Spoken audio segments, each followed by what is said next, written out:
cattle. We have 4-H kids, and we have their their hogs projects up there. But I emotionally didn't get attached until last night when I was coming home. And I waved at the fire trucks as they went past me by. And there was a moose cow and her calf crossing in front of the highway up there. And I thought, this whole area is their home. And it just, I can't have words for it. Well, you may not have words, but you have a message and a spirit for us, and I really appreciate you sharing your heart with us. It is their home, it's our home as well. And I'm going to take your message to legislators and everyone else in the hopes that we can fight this beast that's destroying this home that we love, and that's climate change. And I will share your story if that's okay. Okay. Could you join me here just for a moment if you can stand up with me?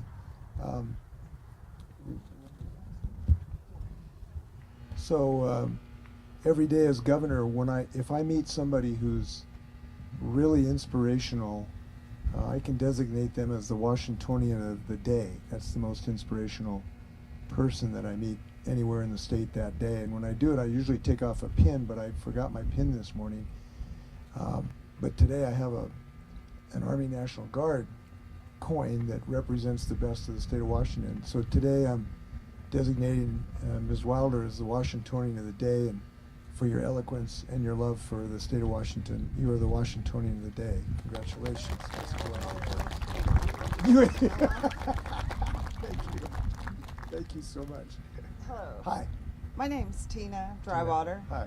I'm a nurse at the Convalescent Center in Nespelem, and this is my husband, Val. Our home was impacted. Our property was impacted. We still have a home. But I want to say on that Monday night when we saw the fire, you know, we have minimal staffing shortage with nursing. And we were able, with the social media, people flocked to our facility. We were able to get all our patients out safely within like 2 hours down to the Cooley house. They had to stay there a couple of days. Our residents have dementia. Anytime you move them, it's considered a catastrophic event for them. So we start seeing behaviors that we didn't see. So now we're kind of into settling down with them. So I would like to see us to be able to have a better place that we can take our patients to. We had no, we didn't have hospital beds. Some of them need to be elevated. A person had to sit up in their chair all night because they couldn't breathe laying down. So 2 nights he was sitting up in his chair.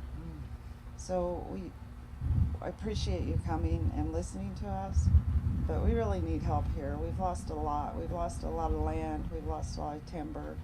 We've lost a lot of berry picking. People supplement their income with that.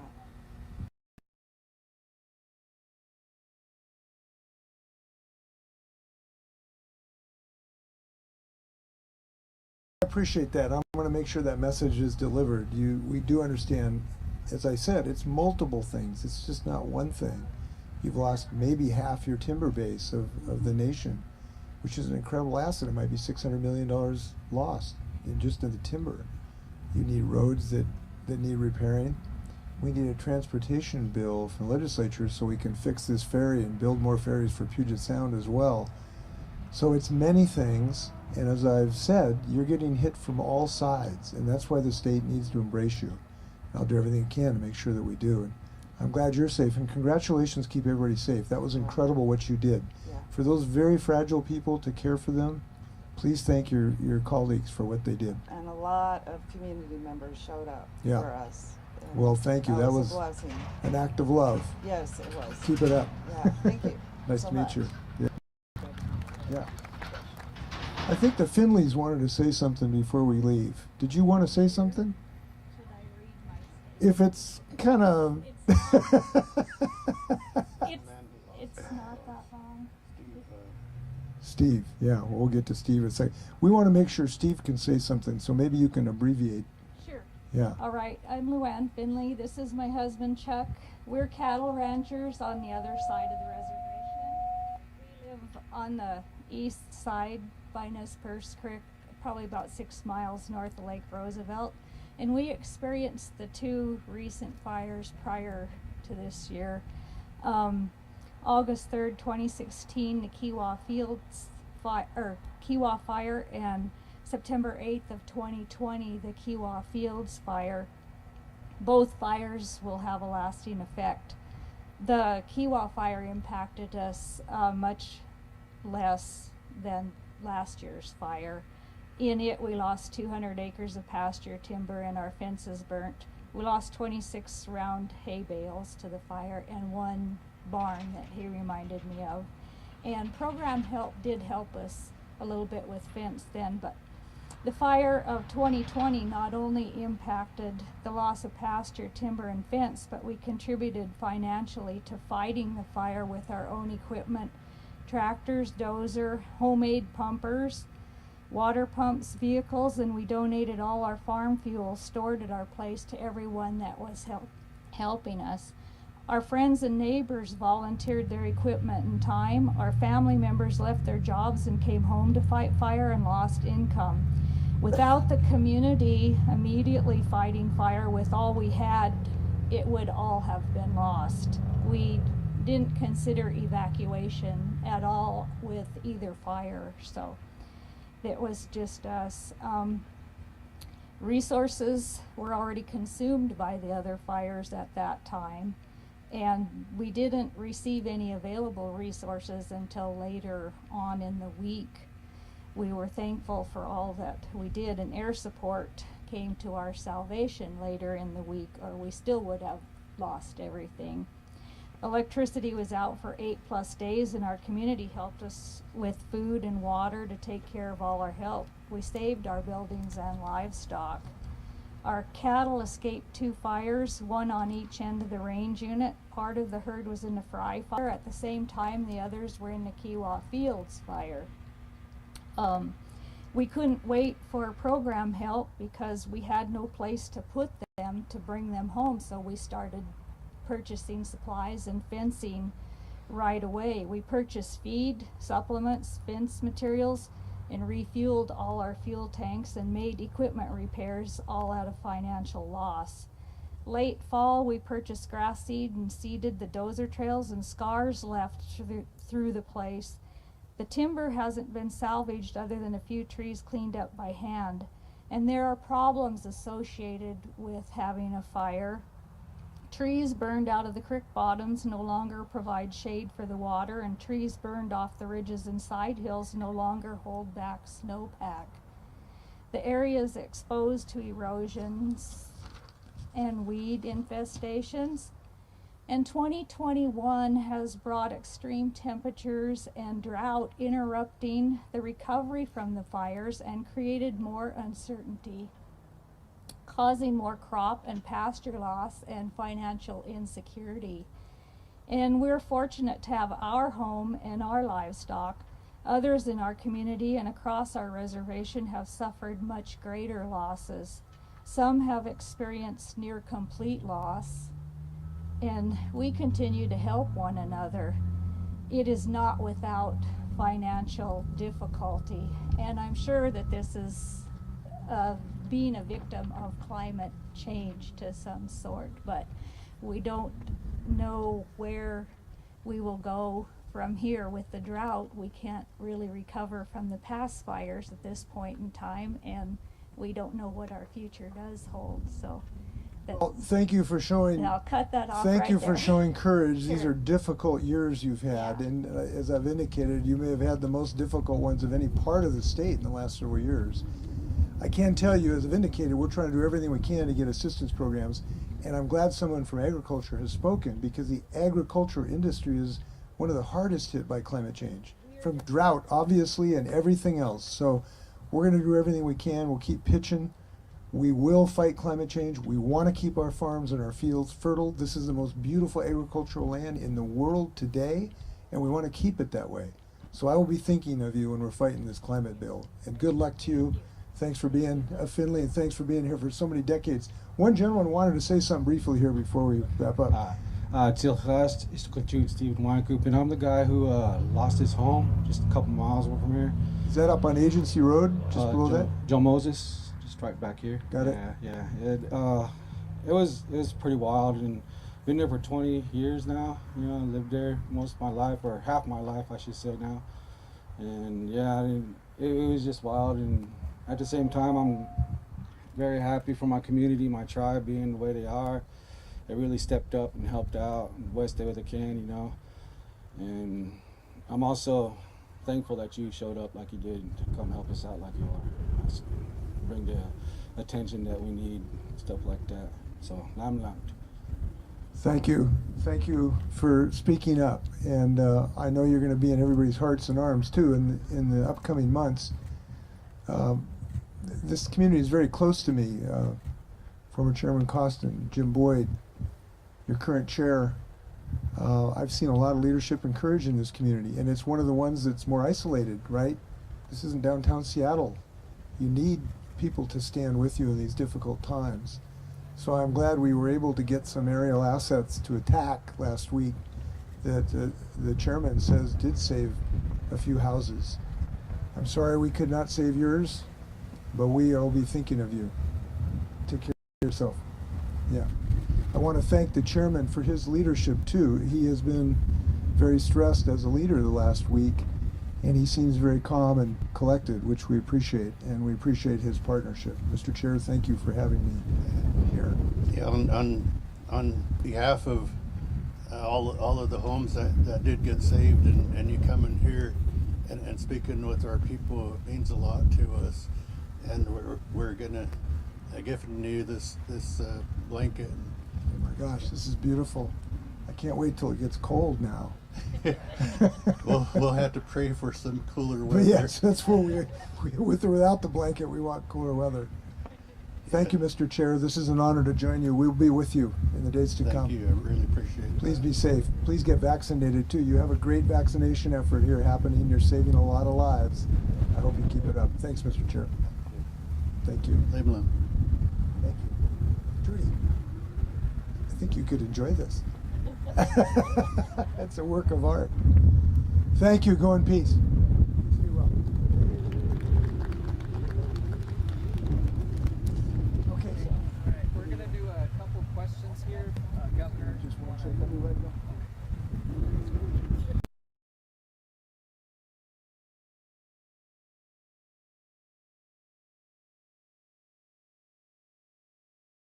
Yeah, I assume.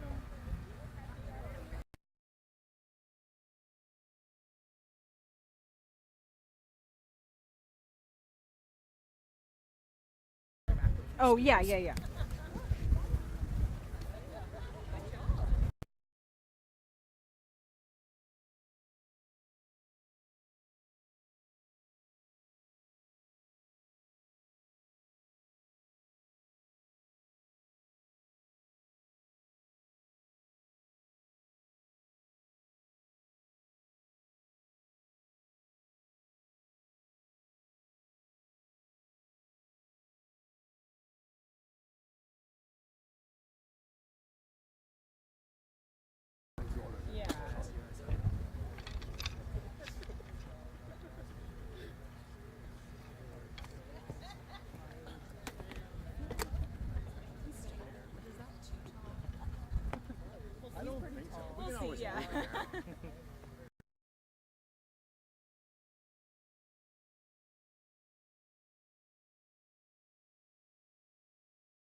I mean, I always have both up there because of the wind.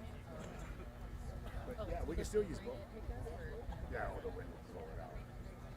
Yeah, we can put my mic on there. It's the one hanging down on the side. Oh yeah, that's good to have too. Here it comes.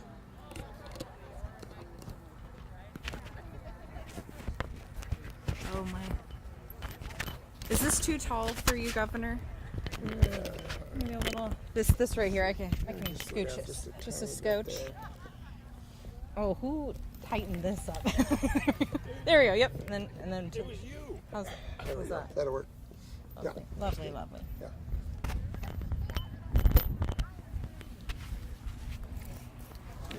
Oh, hang on. Wait. I'm You all ready? 1, 2, 3, go. Okay. I'm good, everybody. Yeah. Yep. Okay.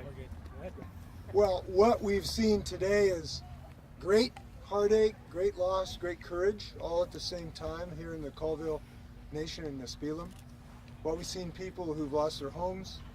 We've seen people who've lost their assets of millions of dollars of timber, and people who need our help, and we intend to do everything we can. I'm glad that we were able to get some aerial assets. I talked to the chairman last week and asked him what he needed. He told me they needed aerial assets. We got aerial assets here. He tells me it was able to save several houses. That's good news. But there is a reality here that we have to face, and that is that the people of this community are being hit by drought in agricultural industry. They're being hit by giant fires. They're losing timber due to beetle kill. They have water that's so hot that salmon can't survive in it now. This tribe is having to consider trucking salmon upriver because the water is so hot that salmon cannot thrive in it. These folks are getting hit by climate change, right, left, and center. And while we're going to help every way that we possibly can, restore their homes, get aerial attack, we've got to fight climate change at its source because it is punishing the people of this community. And I just get so angry when I think of the injury they are having because we have not fought climate change the way that we should. We've taken some strong measures recently in our state. We need to keep that effort up until we defeat climate change. That's the way we're going to save this community in the long run. That's what I've learned today. I have another thing to say, to share with you that has been very disturbing to me as governor. We're fighting another foe called COVID. And unfortunately, COVID has a nefarious ally, and that ally is misinformation. And unfortunately, we've had too many people spreading way too much misinformation, including a Representative Chase of Spokane, who recently spread huge amounts of misinformation. There were outright deception.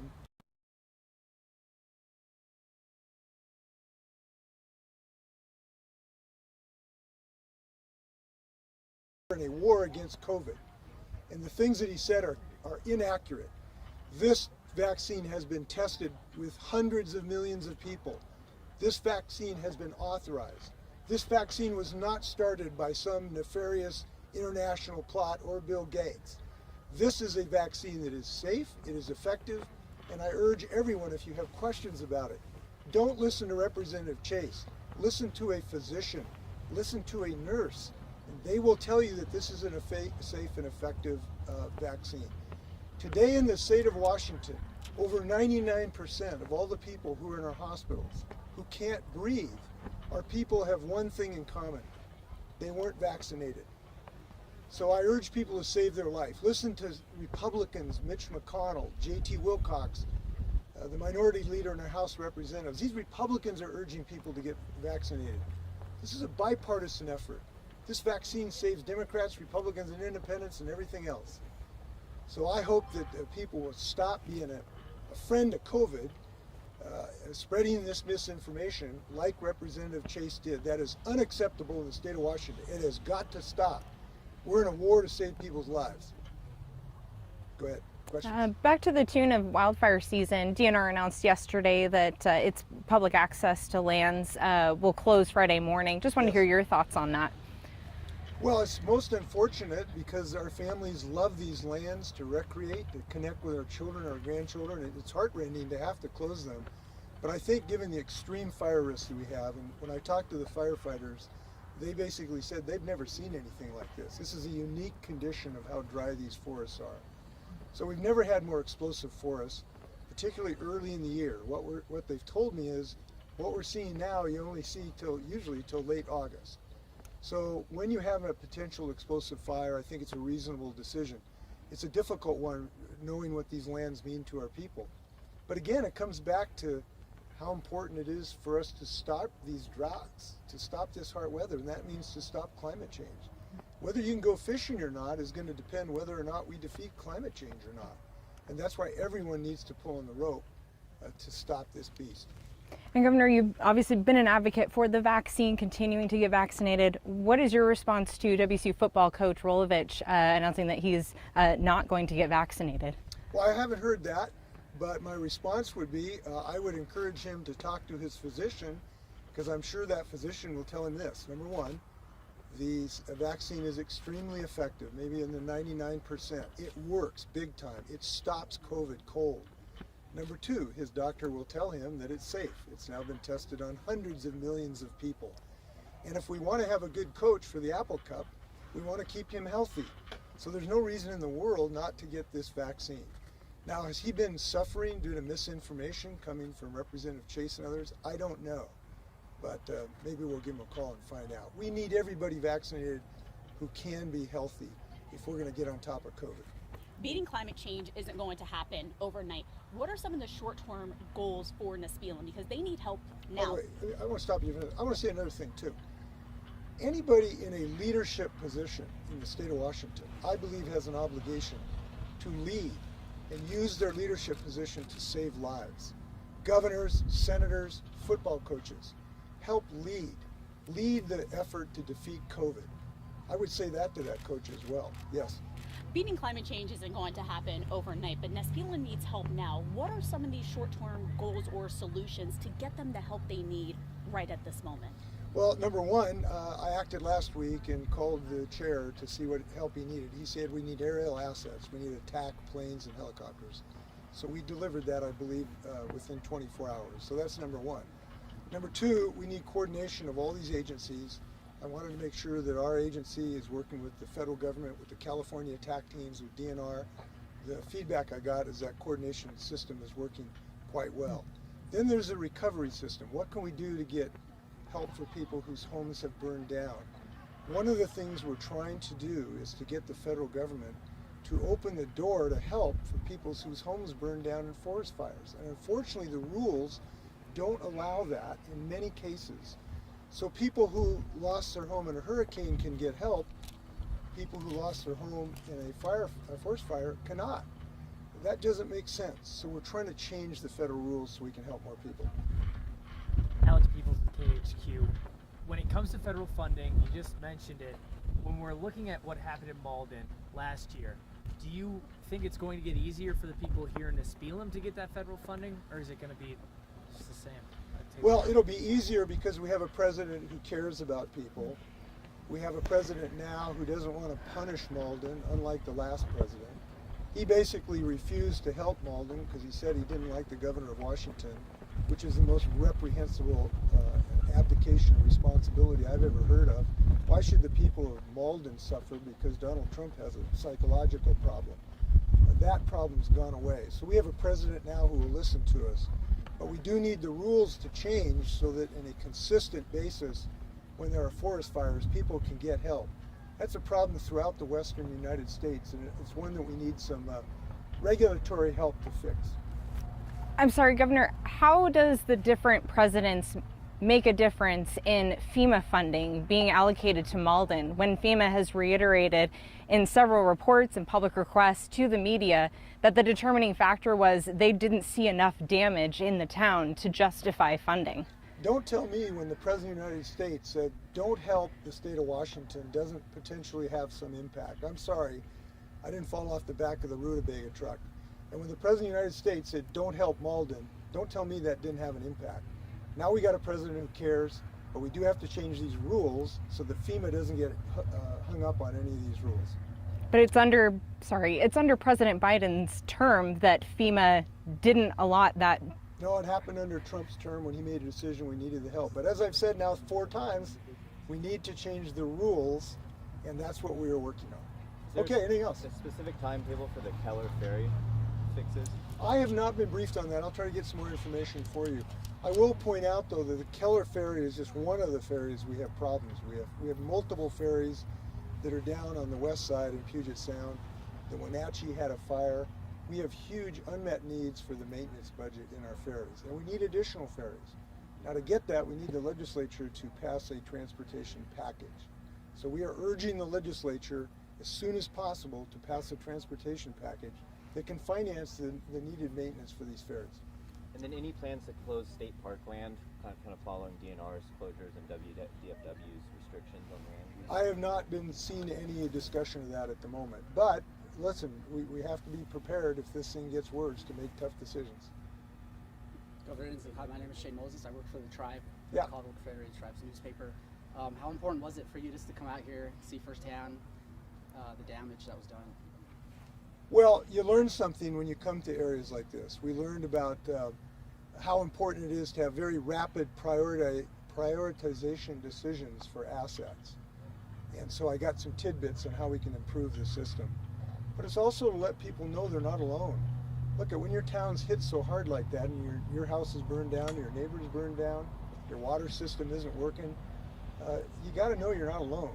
And I want people to know we're with them. As I've indicated, all of Washington to some degree is getting hit by climate change. The oyster growers in Puget Sound, the berry growers in Skagit, the wheat growers in Walla Walla. Everybody's is being hit. But this may be the place getting hit the hardest because it's taken it from all kinds of different dimensions. Their salmon are being jeopardized because of the hot water. Their timber is burning up and being killed by beetle kill. They've got drought, persistent drought. So this may be the epicenter of climate change right here. Okay, thank you very much. Yeah. House Bill 1168, more extra money for firefighting efforts. As far as I can tell, that didn't provide any specific money for tribal firefighting efforts. Do you have anything on any plans around that to get more money to tribes, particularly considering the unique situations in the space? We will certainly talk to tribes to see what's the best way to help. I don't have a specific plan as I stand here today, but we want to make sure all agencies have assets, and that includes the tribes. Okay, thank you very much. Please be safe. Please get vaccinated. Hey, Amanda, I think there was a miscommunication there on the. So he was talking about the public assistance that was approved after Biden came in. Right. Well, we talked about it. We've talked about it every time, and it's the same. Yeah, so the only thing I know